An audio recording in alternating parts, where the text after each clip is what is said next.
Hi friends, இது நம்ம exam tips. நம்ம இன்றைக்கி பார்க்க போகிறது எஸ்எஸ்சி ஜிடி கான்ஸ்டபிளுக்கு அட்மிட் கார்டு வந்து ரிலீஸ் பண்ணாங்க. சரிங்களா, இந்த அட்மிட் கார்டு வந்து எப்படி டவுன்லோட் பண்ணலாம் பார்த்தீங்கன்னா, இந்த ஷார்ட் நோட்ஸில் வந்து ஒரு லிங்க் இருக்குது பார்த்தீங்கன்னா, ப்ளூ கலரில்.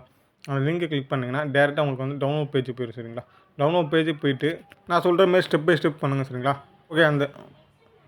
அந்த லிங்கை கிளிக் பண்ணிங்கன்னா இந்த பேஜ் வரும். சரிங்களா, இந்த பேஜில் வந்து உங்களோட register ID, date of birth and verify ஹியூமனில் வந்து இந்த 1+9 இருக்குது பார்த்தீங்களா, இது வந்து டோட்டல் பண்ணி 10 போட்டுவோம். சரிங்களா, registration ID and date of birth வந்து உங்களோட அப்ளிகேஷனில் இருக்கும். சரிங்களா, இது தெரியாதவங்க வந்து roll number and date of birth இதை வச்சு நீங்கள் பண்ணலாம். ரோல் நம்பர் எதில் இருக்கும் பார்த்தீங்கன்னா, உங்களோட அட்மிட் கார்டு, அதாவது நம்ம இது ரிட்டன் எக்ஸாம் இல்லைங்களா, அந்த அட்மிட் கார்டில் வந்து இருக்கும். சரிங்களா, ரோல் நம்பர் வந்து அப்ளிகேஷனில் இருக்காது, அட்மிட் கார்டில் தான் இருக்கும்.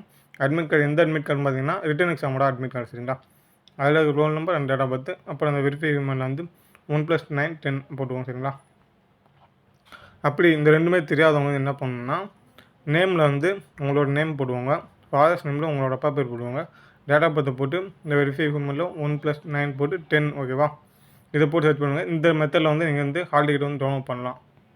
அந்த பேஜ் நீங்கள் வந்து கம்ப்ளீட் பண்ணிட்டீங்கன்னா நெக்ஸ்ட் பேஜ் உங்களுக்கு இது வரும். சரிங்களா, இந்த பேஜில் வந்து உங்களுக்கு டேட் எப்போ, உங்களோட பேர், உங்கள் அப்பா பேர், என்ன கேண்டிடேட் நீங்கள், அந்த டீட்டெயிலில் வரும்.